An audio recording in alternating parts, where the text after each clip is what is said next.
नमस्ते बच्चों। तो कल अपने थे यूरोप पे, यूरोप का मानचित्र सीख रहे थे और वो एक बार बना लिया था अपन ने। तो कल थोड़ा टाइमिंग ज़्यादा होने से और अपन वो उस यूरोप को पूरा कर नहीं पाए थे, लाइट भी चली गई थी। लेकिन आज अपन यूरोप को विधिवत तरीके से पूरा कर लेंगे। तो चलो चलते हैं, यूरोप का मानचित्र कैसे बनाना है वो सर्वप्रथम अपन सीखते हैं। आ जाओ। अपन क्या करते हैं, अफ्रीका का बनाया था तो ये अपन नीचे वाला एक सी लिया था, ये ऐसे था वो, और थोड़ा ऐसे करके अपन ने ऐसे एक हॉकी स्टिक लगाई थी उसकी। ठीक है, तो इस पे एक आपको पहला स्टेप सही का टिक मार्क करना है। ठीक है, पहला स्टेप ये। दूसरी हील वाली चप्पलें बनानी है अपन को। ठीक, और फिर ऐसे करके यहाँ से थोड़ा ऐसे करके ऐसे ऐसे मिला देना है। ये आपका भूमध्य सागर हो गया। इसके बाद आपको एक ऐसे यहाँ करना है, फिर एक ऐसे यहाँ करना है, और फिर यहाँ ड्रैगन का मुंह लगा के ये आपका स्कैंडिनेविया बन जाएगा। फिर यहाँ इसे इधर ले जाना है, फिर यहाँ जो आपकी यूराल पर्वतमाला है वो आ जाएगी, और इसके बाद यहाँ कैस्पियन सागर आ जाएगा, यहाँ काकेशस पर्वतमाला आ जाएगी, यहाँ काला सागर आ जाएगा, और यहाँ से ये जुड़ जाएगा। ठीक है, तो ये बन गया आपका यूरोप का मानचित्र। इसमें क्या था, पहले सही का निशान लगाना है, फिर उसके बाद ये करना है, चप्पल बनानी है एक, फिर उसके बाद ये करना है, फिर यहाँ ये दो लेने हैं, एक यहाँ बिस्के की खाड़ी और इसमें से एक जटलैंड है तो वो लेने हैं दो, और दो ये लेने हैं। फिर इसे करके यहाँ ड्रैगन का मुंह बना देना है और फिर उसे पीछे ले जाना है। आशा है आपको इतना बनाना आ गया होगा। उसके बाद अपन यहाँ ब्रिटेन को देखते हैं, और छोटा सा एक भाग इसका यहाँ बना देते हैं। ये ब्रिटेन हो गया, थोड़ा ज्यादा बड़ा बना दिया अनुपात में पढ़ने, तो इसको छोटा कर देते हैं।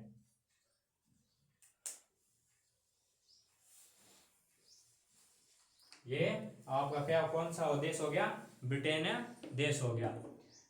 इसके बाद ये अपन ने बना लिया। अब इस पे अपन इसकी भौतिक विशेषताओं को देखने वाले हैं। राजनीतिक विशेषताओं में क्या होते हैं, देशों के नाम होते हैं जो आप अपने आप देख ही लोगे, एटलस में देख लेना या गूगल मैप पे देख लेना या जहां भी आपको सुविधा हो कहीं और देख लेना, लेकिन वो राजनीतिक नाम देखना जरूर। उन सभी देशों के, इसमें से फ्रांस, जर्मनी, ये नाम आपको आते ही रहेंगे, आपके आंखों से गुजरते रहेंगे, तो वो देख लेना। इसमें अपन पर्वतों को सर्वप्रथम दर्शाते हैं भौतिक विशेषताओं में। तो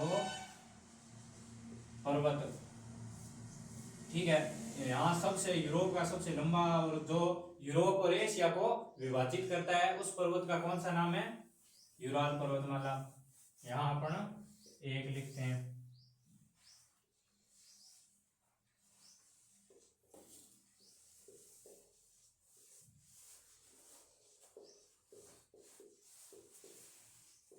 पर्वत श्रृंखला। उसके बाद यहाँ अपन काकेशस पर्वत श्रृंखला है तो उसको बनाते हैं 2 नंबर पे,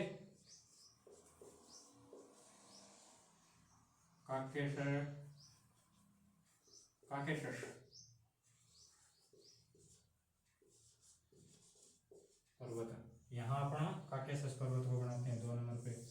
उसके बाद 3 नंबर पे यहाँ ये पर्वतीय क्षेत्र है ना, इसका ये सबसे बड़ा पर्वतीय क्षेत्र है, यही है। स्वतंत्र यूरोप में भी है, इसकी कई शाखाएं हैं यहाँ।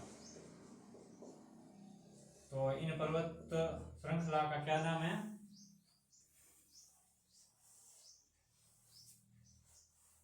आल्प्स पर्वत श्रृंखला, आल्प्स पर्वत श्रृंखला। तो ये आपके मुख्य है यूरोप के पर्वत हो गए। एक यहाँ जाग्रोस का ये पर्वत रह गया, यहाँ ये जोलेज और ये स्कैंडिनेविया 2 पर्वतमालाएं हैं यहाँ ऊपर वाली, और ये दोनों आप ये याद रखना।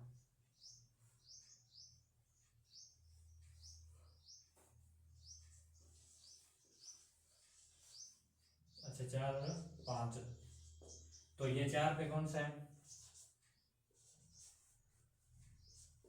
जोलेन। आप इसको इस पर्वत को एक बार देखना, इसका नाम यही है क्या? और इसके बाद ये हो गया 5 नंबर पर स्कैंडिनेवियन पर्वतमाला।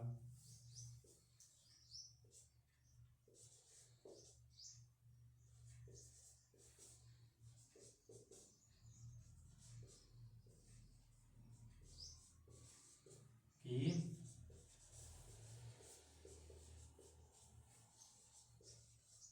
पर्वत श्रृंखला, स्कैंडिनेविया की पर्वत श्रृंखला। तो ये क्या क्या हो गए? यूरोप के प्रमुख पर्वतीय क्षेत्र हो गए। इसके बाद अपन यूरोप के प्रमुख मैदानी भागों को पढ़ने वाले हैं। क्या? यूरोप के प्रमुख मैदान। ये जोलेन, जोलेन पर्वत का है, इसका नाम जोलेन नहीं है, जोलेन, जोलेन पर्वत, इसका नाम क्या है? जोलेन पर्वत है। ये कौन सा पर्वत है? जोलेन। ये स्कैंडिनेविया की पर्वत श्रृंखला हो गई।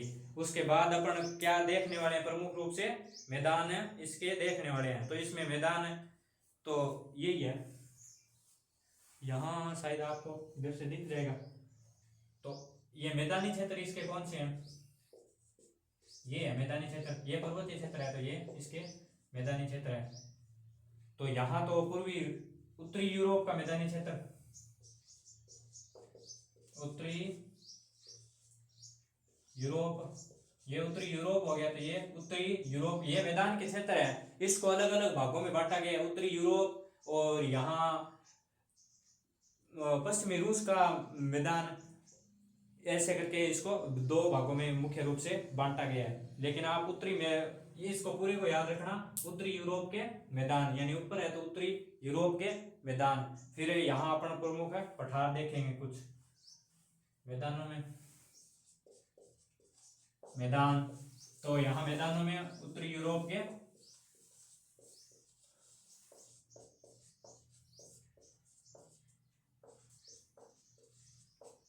उत्तरी यूरोप के मैदान। और उसके बाद अपन देखने वाले हैं पठार। तो पठारों में कौन कौन से हैं? तो यहाँ एक है मध्य रूसी उच्च भूमि और वोल्गा का पठार। तो ये 2 भागों में है, ठीक है। यहाँ की थोड़ी भूमि उच्च है तो ये, और उसके बाद यहाँ वोल्गा उच्च भूमि है। यहाँ वोल्गा नदी भी गुजरती है और वोल्गा उच्च भूमि भी है। तो ये मध्य रूसी उच्च भूमि, और ये मध्य रूसी मतलब ये रूस का मास्को वाला वो क्षेत्र है, रूस का क्षेत्र है ये। तो मध्य रूसी उच्च भूमि और ये वोल्गा का पठार, मध्य रूसी उच्च भूमि और ये वोल्गा का पठार। तो ये अब 2 क्षेत्र हो गए। ये मध्य रूसी उच्च भूमि हो गई, ये तो हो ही गया। इसमें ए और ये बी, ए और बी क्या? अच्छा ठीक है। तो ये हो गया आपका ए में मध्य रूसी उच्च भूमि और बी में वोल्गा का पठार हो गया। तो ये पठार हो गए, अपने पर्वत हो गए और मैदान हो गए। अब अपन जो मुख्य पढ़ते हैं उसमें क्या रहेगी? नदियां और झीलें। और इस यूरोप की प्रमुख नदियां, एक तो डेन्यूब और दूसरी राइन, ये 2 प्रमुख इसकी नदियां हैं जो आपको याद रखनी है। एक और बड़ी सी नदी है वोल्गा नदी, ठीक। तो वोल्गा नदी तो इस वोल्गा वाले पठार से गुजरती है। अपन एक बार थोड़ा सा इसको साफ कर लेते हैं।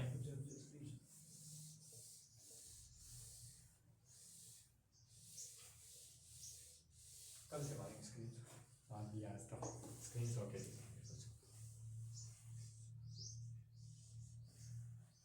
तो यहाँ अपन नदियां देखते हैं। नदियां तो एक तो राइन नदी है जो यहाँ ब्लैक फॉरेस्ट से निकल के इधर आके गिरती है, एक यहीं से निकल के सर्वाधिक राजधानी इस नदी पर हो रही है यहाँ आके, और दूसरी वोल्गा नदी है। तो ये छोटे अक्षरों वाली ए, ये बी और ये सी। तो ए पे अपनी कौन सी है? राइन नदी। डी पे कौन सी है, डेन्यूब नदी। और सी पे अपनी कौन सी है, वहां अपन लिख के आए थे ना सी पे कौन सी करके आए थे, वोल्गा नदी। एक वोल्गा का पठार है और एक वोल्गा नदी है। वोल्गा के पठार से वोल्गा नदी बहती है, इसलिए उसको वोल्गा नदी कहा जाता है। इसके बाद अपन को क्या रहेगी प्रमुख झीलें। झीलें अपन यही करते हैं प्रमुख।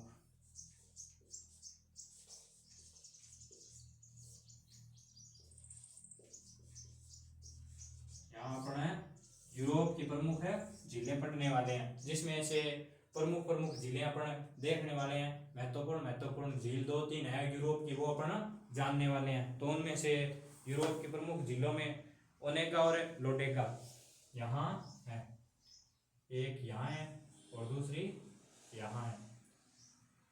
इन दोनों झीलों के आप एटलस में नाम जरूर देखना। इन भौतिक विशेषताओं के जो नाम है वो आपको किस पे मिलेंगे, भौतिक मानचित्र पे। और राजनीतिक देशों की सीमाएं जो है वो आपको कहाँ मिलेगी, राजनीतिक मानचित्र पे। तो प्रमुख झीलों में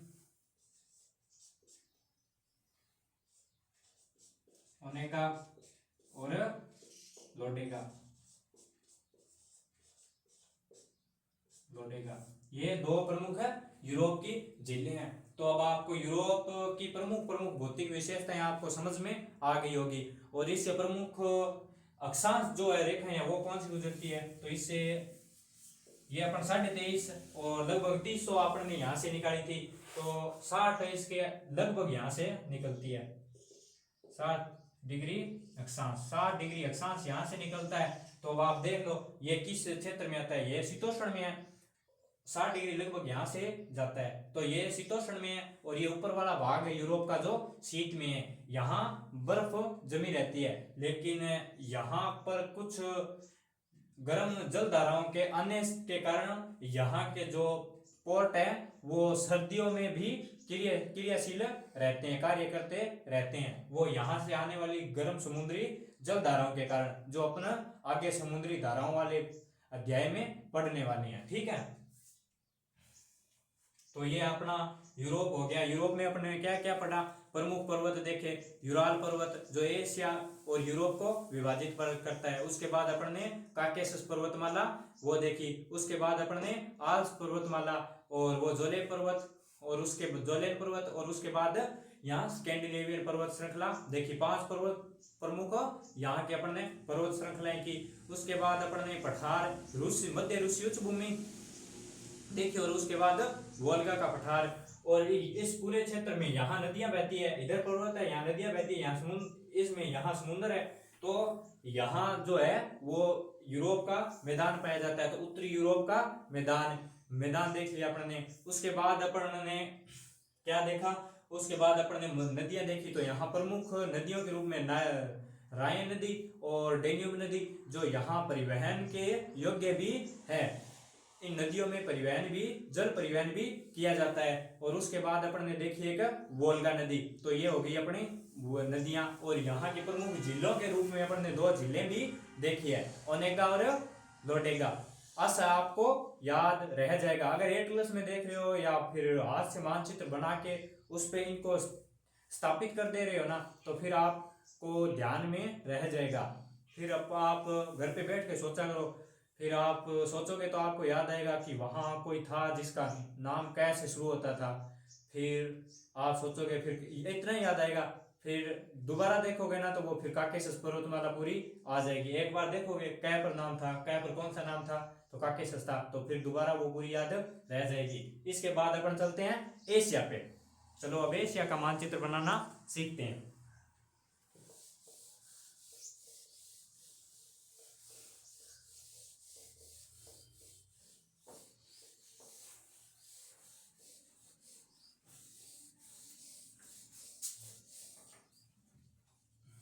अब अपन एशिया का मानचित्र बनाते हैं, उसके कुछ स्टेप्स फॉलो करते हैं।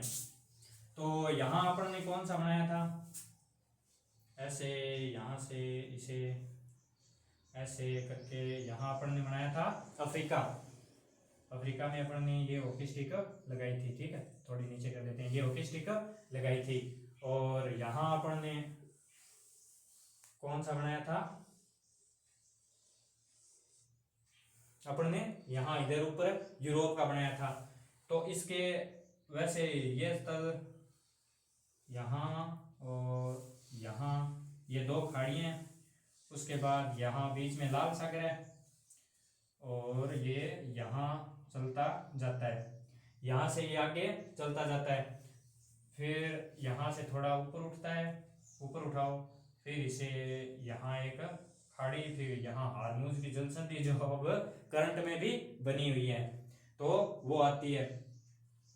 फिर अब इसका क्या स्टेप है, इसको यहाँ तक लाना है, अफ्रीका के यहाँ सोमालिया तक, सोमालिया के पठार जो उठी हुई भूमि है उसके बिल्कुल सीध में से इसको ऐसे करके ऊपर की ओर ले जाना है, फिर इसे थोड़ा आगे बढ़ा देना है, फिर यहाँ अपना भारत को लगा देना है छोटा, फिर यहाँ आपको कुछ नहीं, फ्री हैंड से जाने दो थोड़ा, 1 2 और 3, यहाँ उत्तरी और दक्षिणी छोटे देश कोरिया वो बना देना, यहाँ आप जापान को उनको दर्शा देना, और उसके बाद थोड़ा सा इसे ऐसे करके ऐसे ले आओ इधर, तो यहाँ अपनी वो पर्वतमाला आएगी।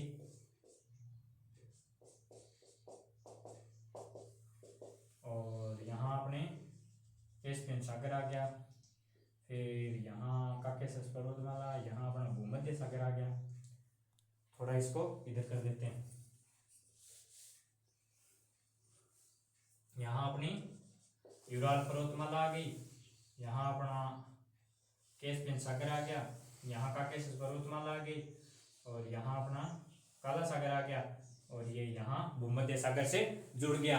तो ये प्रमुख पर्वतमाला और ये झीलें, वैसे इनका नाम तो है सागर, कैस्पियन सागर और काला सागर, लेकिन विश्व की सबसे बड़ी खारे पानी की झील है वो यही है, कैस्पियन है सागर।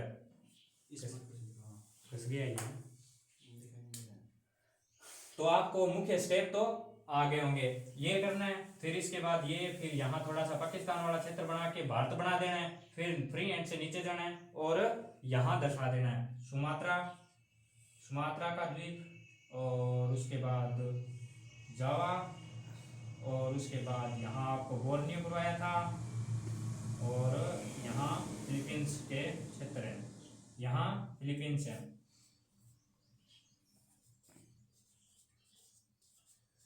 फिलीपींस,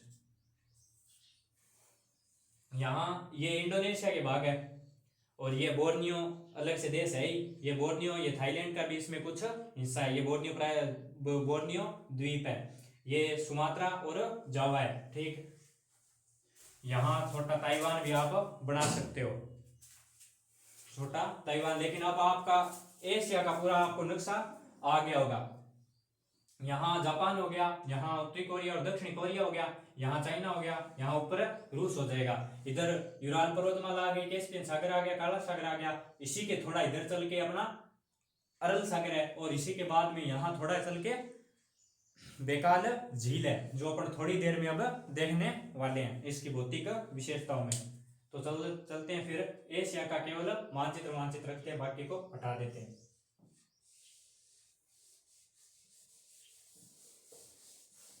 अब अपन यहाँ लिखते हैं एशिया की भौतिक विशेषताएं, एशिया के प्रमुख पर्वत,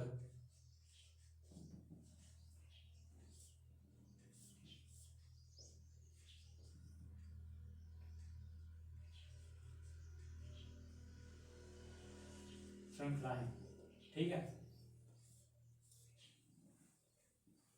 तो यहाँ है पामीर की गांठ, प्रमुख है एशिया के सर्वाधिक पर्वत यही है, ये पामीर की गांठ, इससे एक श्रेणी निकलती है इधर ऐसे जाकर के कुछ ऐसे हो जाती है, फिर एक श्रेणी निकलती है इधर, फिर एक श्रेणी इधर, फिर एक श्रेणी इधर, फिर एक श्रेणी आती है इधर। अब इन श्रेणियों के क्या क्या नाम है वो अपन यहाँ लिखेंगे, ये श्रेणी बी, ये श्रेणी सी, ये श्रेणी डी, और ये श्रेणी ई, ठीक है। ये अब इसके अपन नाम लिखने वाले, पहली श्रेणी का क्या नाम है तो हिमालय, हिमालय। दूसरी का भी उसका नाम है किला, उसका नाम है क्या रह गया, कुल्लू,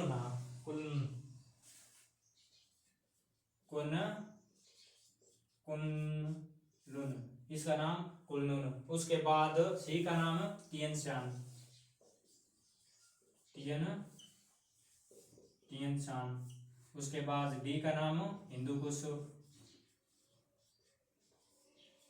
हिंदूकुश। उसके बाद ई का नाम, ये जो पाकिस्तान में है वो सुलेमान की श्रेणियां, सुलेमान पर्वत श्रेणी।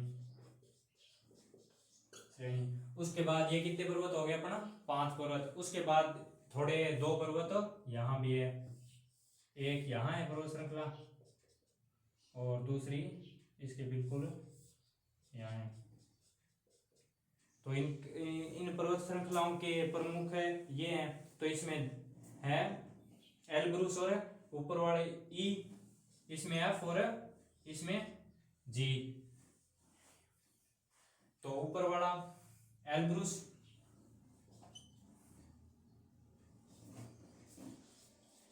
एल्ब्रूस और एल्ब्रूस, और नीचे वाला जी नंबर, जी जी पे कौन सा है, जाग्रोस पर्वत, जाग्रोस पर्वत श्रृंखला।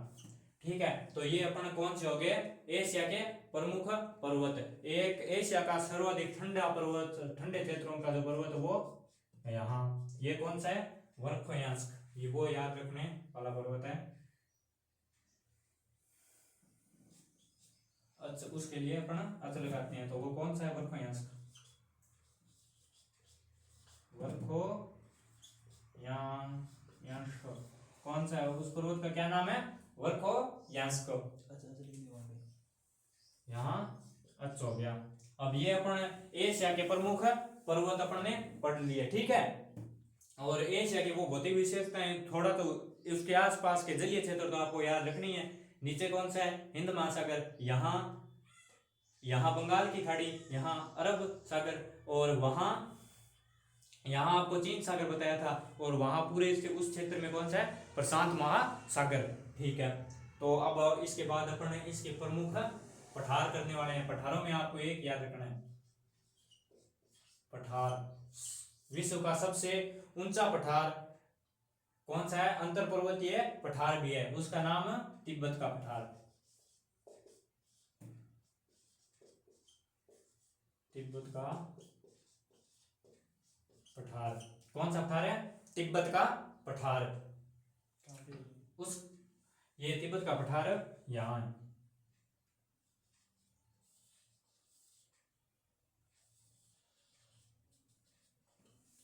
ये हो गया अपना तिब्बत का पठार 1 नंबर पे, ठीक।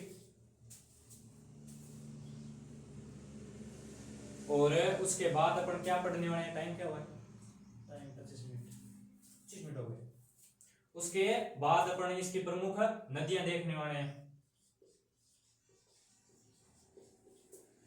तो भाई प्रमुख नदियां कौन कौन सी है, तो वो है, यहां से अपन स्टार्ट करने वाले हैं। 3 नदियां ऊपर की ओर जाती है, ओप, येनिसी और लीना। इसके अपन छोटी एबीसीडी में नाम लिखते हैं, ए बी और सी। पहली कौन सी है, तो ओब, ओब नदी। और उसके बाद कौन सी है, तो येनिसी,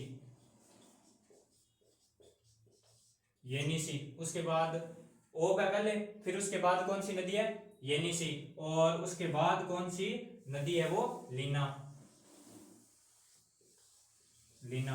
ये हो गई एशिया के, उत्तरी एशिया के प्रमुख है नदियां। उसके बाद अपन चीन की 2 प्रमुख नदियां जो जानते हैं, वो एक हवेनांग और एक यांगसी, जो लगभग यहां से निकल के जाती है, यहां गिरती है। तो ये कौन सी आप है ना, इसको मैप में जरूर जरूर देखना। ये नदी लगभग शायद यहाँ से यहाँ गिरती है, ये ऐसे बहती है, यहाँ गिरती है। ये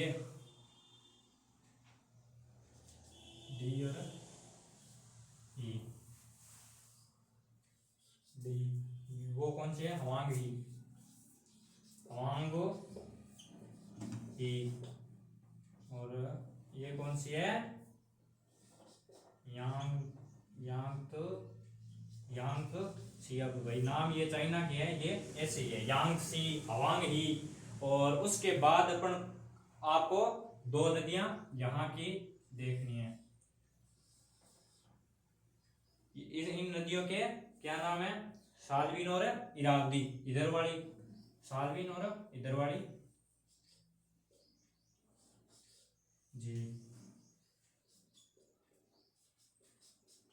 साल्विन और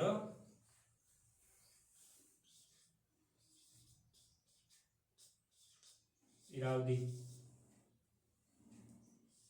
साल्विन और इरावदी, ये एशिया की प्रमुख नदियां हैं। एशिया की नदियां थोड़ी ज्यादा है अन्य से, ये बड़ी बड़ी भी नदियां हैं। अब आप कहोगे एशिया में तो वो गंगा, गंगा नदी भी आती है, ब्रह्मपुत्र नदी भी आती है और सिंधु नदी भी आती है। तो वो अपन कल भारत का मैप जब पढ़ेंगे उसमें अपन वो देखने वाले हैं। तो अब इसकी प्रमुख विशेषताओं में क्या रहेगी भाई, झीलें रहेगी है ना। इसकी झील यहां अपन कर देते हैं झीलें,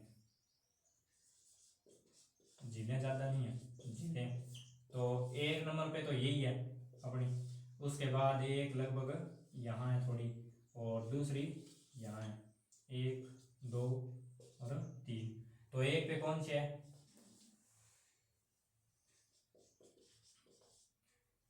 कैस्पियन सागर। दो पे अरल सागर, कौन सी, अरल सागर। और तीन पे कौन सी है, तो तीन पे है अपनी बेकाल झील, बेकाल झील। ये आप है ना थोड़ी एटलस में है ना और देख लेना इसको। ये कैस्पियन सागर के अरल सागर थोड़ा सा इधर पूर्व में है, और इसके थोड़ा सा उत्तर और पूर्व की ओर चलोगे तो ये बेकाल झील आपको मिल जाएगी। तो ये अपन ने अब इनमें प्रमुख विशेषताओं में क्या रहेगा, अपना मैदान रहेंगे। मैदान कहाँ दर्शाए हैं, पठार दर्शाए हैं, जिले दर्शा दी क्या, हाँ जिले दर्शा दी। और उसके बाद अपने मैदान रहे हैं इसमें मुख्यतः मैदान। तो इसमें एक तो उत्तर साइबेरिया का मैदान, उत्तरी साइबेरिया का मैदान जो इस नदियों के क्षेत्रों में पाया जाता है, वो उत्तरी साइबेरिया का मैदान यहाँ इस क्षेत्र में पाया जाता है वो। और यहाँ जो पाया जाता है इन नदियों के मुहानों पे, वो खेमे चाइना का या चीन का मैदान। और यहाँ जो पाया जाता है वो गंगा का मैदान। और यहाँ जो पाया जाता है वो मेसोपोटामिया का मैदान। ये जो अपन ने क्लास 11 में इतिहास में जो मेसोपोटामिया सभ्यता पढ़ी थी, और दजला और फ्रात जो नदियां आपने हमने जो पढ़ी थी, वो उसी क्षेत्र का ये मैदान है जो यहाँ पाया जाता है। तो इन मैदानों के अपन नाम लिख लेते हैं।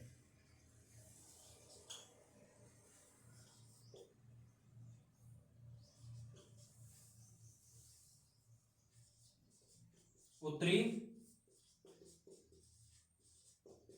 साइबेरिया मैदान, और फिर ख पे है चीन का मैदान, और उसके बाद ग पे अपना गंगा का मैदान, और उसके बाद अपना ये ग पे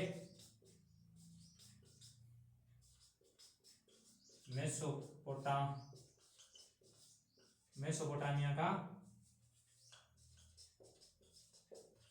मैदान। अब ये अपने प्रमुख पर्वत हो गए, पठार हो गए, मैदान हो गए, नदियां हो गई और एशिया की अपन ने झीलें कर ली। अब अपन एक बार पूरे पूरे विश्व का भ्रमण करके आ गए। सभी देशों के पर्वत श्रृंखला मुख्य पर्वत श्रृंखलाएं, वहां की नदियां, झीलें, वो सभी अपन ने देख लिया है। अब अपन को विश्व का लगभग पूरा मानचित्र बनाना सीख चुके हैं। अब कल अपन पूरा विश्व का मानचित्र बनाएंगे, उसकी कुछ भौतिक विशेषताएं, सागरों को और महासागरों को और महाद्वीपों को और द्वीपों को उसमें दर्शाएंगे। तो कल की क्लास बहुत महत्वपूर्ण होने वाली है और कल अपन भारत का मानचित्र भी बनाना सीखेंगे और उसकी प्रमुख विशेषताओं को देखेंगे। उसके बाद अपन क्लास 11 की विधिवत रूप से कक्षाएं शुरू कर देंगे और कल आपका 10वीं का रिजल्ट भी आने वाला है। तो उसके लिए आपको बहुत बहुत शुभकामनाएं और आज के 9 वर्ष की भी आपको बहुत बहुत शुभकामनाएं। जय हिंद, जय भारत। 2 मिनट।